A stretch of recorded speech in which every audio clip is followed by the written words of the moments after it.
आज का हमारा टॉपिक है प्रीडिकेट्स लॉजिक। इसमें हम प्रीडिकेट्स के बारे में पढ़ेंगे और उससे रिलेटेड एग्जांपल्स को सॉल्व करेंगे। हम पढ़ रहे थे डिस्क्रीट मैथमेटिक्स से रिलेटेड या प्रोपोजिशनल लॉजिक से रिलेटेड। आप कोई भी लेक्चर देखना चाहते हैं तो प्लेलिस्ट का लिंक आपको डिस्क्रिप्शन में मिल जाएगा। तो स्टार्ट करते हैं प्रीडिकेट्स लॉजिक। प्रीडिकेट्स लॉजिक को समझने से पहले आपको सब्जेक्ट को समझना होगा कि सब्जेक्ट क्या होता है। This subject of a sentence, अगर आपको एक सेंटेंस दिया हो तो उसका सब्जेक्ट क्या होता है। उसका सब्जेक्ट वो होता है इज़ अ पर्सन, प्लेस और थिंग। वो कोई इंसान का नाम हो सकता है, कोई जगह हो सकती है, या कोई चीज़ हो सकती है, या कोई आइडिया हो सकता है दैट इज़ डूइंग समथिंग, जो कोई काम कर रहा होता है। जैसे आप इंग्लिश में पढ़ते हैं, इंग्लिश में हम जो सब्जेक्ट के मीनिंग होते हैं ना, वही यहाँ पर सब्जेक्ट की मीनिंग है। यानी कोई भी शख्स, चीज़ या जगह का नाम जो कुछ ना कुछ कर रहा होता है तो उसको हम क्या कहते हैं, सब्जेक्ट कहते हैं। ये सब्जेक्ट की डेफिनेशन है। अब इसी को यूज़ करते हुए हम प्रीडिकेट को समझेंगे। प्रीडिकेट की डेफिनेशन देखें। The predicate refers to the property that's the subject of statement have. जो हमारे पास सब्जेक्ट होता है उसकी जो खसूसियात होती है, प्रॉपर्टी होती है, या वो कोई भी वर्क जो वो कर रहा होता है या उसके अंदर जो भी प्रॉपर्टीज़ मौजूद होती हैं, तो वो क्या होती हैं, उसकी प्रीडिकेट होती हैं स्टेटमेंट की। अब यहाँ से मैं आपको एक एग्जांपल देती हूँ, आपको स्टेटमेंट दिखाती हूँ और उससे हम बताएंगे कि सब्जेक्ट क्या है और प्रीडिकेट क्या है। ठीक है, तो यहाँ पर उन्होंने कहा है every complete sentence contain two parts. हर मुकम्मल जुमले में दो चीज़ें होती है, एक होता है सब्जेक्ट और एक होता है प्रीडिकेट। यहाँ पर हमें एग्जांपल दी है अहमद रीड, यानी अहमद पढ़ता है। अब यहाँ पर अहमद आपको नज़र आ रहा है किसी इंसान का नाम है, तो यहाँ पर अहमद जो है वो हमारे पास सब्जेक्ट होगा और अहमद क्या कर रहा है, रीडिंग कर रहा है यानी पढ़ रहा है, तो रीड जो है वो हमारा प्रीडिकेट होगा। तो यहाँ पर लिखा है अहमद इज सब्जेक्ट, अहमद हमारे पास सब्जेक्ट है और रीड हमारे पास क्या है, प्रीडिकेट है। इसी तरह से आप कोई भी एग्जाम्पल ले सकते हैं। यहाँ पर मैंने मैथमेटिकल फॉर्म लिखी है x इज़ लेसर देन 5। हमें ये एक सेंटेंस दिया हुआ है x इज़ लेसर देन 5। अब हमने यहाँ से देखना है कि हमारे पास सब्जेक्ट क्या है और प्रीडिकेट क्या है। तो ये जो सेंटेंस है ये x के बारे में, x इज़ लेसर देन 5। तो फर्स्ट पार्ट में जो वेरिएबल है x, वो हमारे पास क्या होगा, सब्जेक्ट होगा। और सेकंड पार्ट जो है वो x के बारे में इंफॉर्मेशन दे रहा है, उसकी प्रॉपर्टी को बता रहा है, वो है इज़ लेसर देन 5 कि x जो है वो 5 से छोटा है। तो ये जो है इज़ लेसर देन 5, जो इसके बारे में इंफॉर्मेशन दे रहा है, वो हमारे पास क्या है, प्रीडिकेट। हमने समझ लिया कि प्रीडिकेट क्या होता है और सब्जेक्ट क्या होता है। अब यहाँ से हम एक एग्जांपल देखते हैं कि प्रीडिकेट से रिलेटेड क्वेश्चन किस तरह से आएंगे आपके पेपर्स में।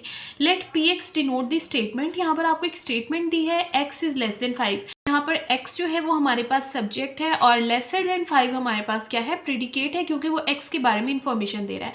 तो अब यहाँ पर हमें P4 एंड P5 फाइंड करना है। इसको यूज़ करके और फिर हमने उसकी ट्रुथ वैल्यू फाइंड करनी है कि P4 की ट्रुथ वैल्यू क्या होगी और P5 की ट्रुथ वैल्यू क्या होगी। तो सबसे पहले हम यहाँ पर स्टेटमेंट राइट करते हैं। हमारे पास स्टेटमेंट है x इज़ लेस देन 5 और ये हमारा इस स्टेटमेंट का नाम हमारे पास जो क्वेश्चन में गिवन है वो हमारे पास है px। ठीक है, अब हमें फाइंड करना है P4। तो यहाँ पर x की जगह पर हम पुट कर देते हैं, put x is equal to 4। ठीक है, क्योंकि हमें फाइंड करना है P4, यहाँ पर था Px, तो x की जगह पर हम लिख देते हैं 4। और यहाँ पर भी जहाँ पर भी x है तो आपने उसकी जगह क्या लिख देना है, 4। और 4 जो है वो लेस देन है 5 से। तो ये स्टेटमेंट अब आप देखिए, 4 जो है वो हमेशा लेस ही होता है 5 से। ये वाला जो साइन है ये लेस का होता है। 4 जो है वो 5 से लेस है, तो ये हमारे पास क्या आ गया, ट्रू आ गया। यानी P4 क्या है, ट्रूथ वैल्यू P4 की ट्रू है। अब उसके बाद फाइंड करते हैं P5। यहाँ पर अब आप x की जगह पर पुट करेंगे, x is equal to 5 put कर दें। ठीक है, यहाँ पर x की जगह पर मैंने लिख दिया 5, यहाँ पर भी x की जगह हम लिख देंगे 5 इज़ लेस देन 5। अब देखिए 5 जो है वो 5 के इक्वल होता है, 5 से छोटा नहीं हो सकता। तो ये हमारे पास क्या है, फॉल्स है। तो इसकी ट्रूथ वैल्यू क्या आ गई, फॉल्स। तो P4 हमारे पास ट्रू है, इसकी ट्रूथ वैल्यू ट्रू है, और P5 की ट्रूथ वैल्यू फॉल्स है। तो इस तरह से हमने इसको सॉल्व करना है। नेक्स्ट एग्जाम्पल देखिए, क्यू एक्स वाई। यहाँ पर दो वेरिएबल्स हैं। ऊपर वाली जो एग्जाम्पल हमने देखी थी वहाँ पर एक वेरिएबल था x और यहाँ पर दो वेरिएबल्स हैं। थोड़ी सी कॉम्प्लिकेटेड है, इसलिए मैंने इस एग्जाम्पल को ऐड किया यहाँ पर। Let q x y denote the statement. अब हमारे पास जो स्टेटमेंट है वो है y is equal to x square plus y. तो हमें जो दिया हुआ है ना, क्यू एक्स वाई, अब वो किसके बराबर है, y के, और y बराबर है x स्क्वायर प्लस 1 की। तो ये एक कंप्लीट स्टेटमेंट है जिसमें दो वेरिएबल्स हैं। तो यहाँ पर हमें जो है इनकी ट्रूथ वैल्यू फाइंड करनी है q12 की, q11 की और q310 की। अब यहाँ पर देखिए q के साथ दो वैल्यूज़ है, जो पहली वैल्यू होगी वो x के लिए है और दूसरी वैल्यू y के लिए है। तो यहाँ से अब हमें फाइंड करना है q12। यहाँ पर हमने x की जगह लिखा 1 और y की जगह लिखा 2, तो सेम इसी तरह से यहाँ पर भी लिखेंगे x की जगह 1 और y की जगह 2।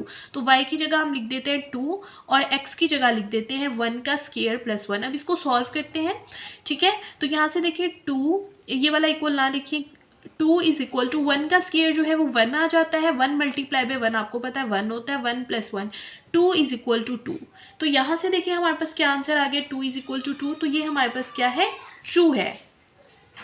उसके बाद यहाँ पर नेक्स्ट हमारे पास है q11, यानी आपने x की जगह भी 1 लिखना है और y की जगह भी 1 लिखना है। तो यहाँ पर हम लिख देते हैं x q11। तो यहाँ पर जो स्टेटमेंट है, यहाँ पर y की जगह भी 1 आ जाएगा और यहाँ पर x की जगह भी क्या आ जाएगा, 1 का स्क्वायर प्लस 1। अब इसको सॉल्व करते हैं, देखें यहाँ से आ जाएगा 1 इज इक्वल टू 1 का स्क्वायर होता है 1 प्लस 1। तो यहाँ पर आ रहा है 1 इज इक्वल टू 2, और ये आपके पास क्या है, फॉल्स है, ऐसा नहीं होता, 1 2 के बराबर नहीं होता। तो ये हमारे पास ट्रू आ गया पहला, और दूसरी वाला फॉल्स। अब लास्ट वाला चेक करते हैं जहाँ पर है q3 and 10, ठीक है। यहाँ पर q3 and 10 ये वाला हमने फाइंड करना है। यहाँ पर x की जगह लिखेंगे 3 और y की जगह लिखेंगे 10, और क्वेश्चन हमारे पास ये है, y की जगह लिख देते हैं 10 और x की जगह हम लिख देते हैं 3 का स्क्वायर प्लस 1, ठीक है। अब इसको सॉल्व करते हैं, 10 एज इट इज़ आ जाएगा, 3 का स्क्वायर होता है 9, 3 3 9 होता है, प्लस 1, 9 प्लस 1 होता है 10, 10 इज इक्वल टू 10, और इसकी ट्रूथ वैल्यू भी हमारे पास ट्रू है, ठीक है। सॉरी, यहाँ पे ट्रू, ठीक है। तो ये भी ट्रू हो गया हमारे पास। तो इसमें से ये ट्रू आया, ये ट्रू आया और ये फॉल्स था। एग्जाम्पल नंबर 3 में देखिए, यहाँ पर जो मैंने एग्जाम्पल ली है उसमें 3 वेरिएबल्स यूज़ हो रहे हैं, x, y एंड z। तो अब इसको फाइंड करते हैं। सबसे पहले हम अपना क्वेश्चन राइट कर देते हैं। क्वेश्चन हमारे पास है r, x, y, z, यानी यहाँ पर 3 वेरिएबल है और स्टेटमेंट हमारे पास क्या थी, z is equal to x minus y. तो ये आपने फाइंड करना है। अब यहाँ से पहला हमारे पास है r 1 2 3। अब यहाँ पर आपने समझ लेना है, 1 जो है वो x की वैल्यू है, 2 y की वैल्यू है और 3 z की वैल्यू है। तो यहाँ पर अब हम फाइंड करते हैं r 1 2 3। अब आपने ऐसा ही करना है, x की जगह 1 लिखना है, y की जगह 2 और z की जगह 3। तो z की जगह हम लिख देते हैं 3, x की जगह लिख देते हैं 1 माइनस, और y की जगह लिख देते हैं 2। अब इसको सॉल्व करें, 3 इज इक्वल टू 1 माइनस 2 जो है -1 आता है, ठीक है। तो ये दोनों तो बिल्कुल इक्वल नहीं है, तो ये हमारे पास इसकी ट्रुथ वैल्यू क्या होगी, फॉल्स होगी। नेक्स्ट फाइंड करते हैं r2 1 3, ठीक है। और क्वेश्चन हमारे पास जो है वो यही वाला रहेगा, z x माइनस वाई, ठीक है। तो यहाँ पर z की जगह हमने क्या लिखना है 3, x की जगह क्या लिखना है 2 माइनस, और y की जगह लिखना है 1। इसको सॉल्व करते हैं, 3 इज इक्वल टू 2 माइनस 1 जो होता है वो 1 होता है। तो ये भी हमारे पास फॉल्स है, दोनों इक्वल नहीं होते। लास्ट वाला है r3 2 1, ठीक है। इसको फाइंड करते हैं, r3 2 1। तो क्वेश्चन हमारे पास वही रहेगा जो ऊपर था, z is equal to x minus y. तो z जो है वो हमारे पास 1 है, यहाँ पर z इज इक्वल टू उसके बाद था x हमारे पास है 3 और माइनस y हमारे पास क्या है 2। तो इसको सॉल्व करते हैं, 1 इज इक्वल टू 3 माइनस 2 1 आ जाएगा, और इसका आंसर हमारे पास ट्रू आ रहा है। इसकी ट्रूथ वैल्यू हमने फाइंड कर ली। तो इस तरह से आपके पास जितने भी वेरिएबल आ जाए 2 3 4 तो आप इजीली उसकी ट्रूथ वैल्यू फाइंड कर सकते हैं। तो इस तरह से देखें, अब ये z जो था हमारे पास सब्जेक्ट है और x माइनस वाई प्रीडिकेट है, और हमने प्रीडिकेट को यूज़ करके पता लगा लिया कि z जो है हमारे पास ट्रू है या फॉल्स है। यानी प्रीडिकेट्स को यूज़ करके, प्रीडिकेट और सब्जेक्ट को चेक करके हम ये बता सकते हैं कोई भी स्टेटमेंट ट्रू है या फॉल्स है। ये प्रीडिकेट की एक एप्लीकेशन है कि हम इससे ट्रूथ वैल्यू फाइंड कर सकते हैं। तो होप्स वो आपको समझ आ गया होगा। अगर इसमें आपका कोई क्वेश्चन हो तो आप कॉमेंट बॉक्स में पूछ सकते हैं।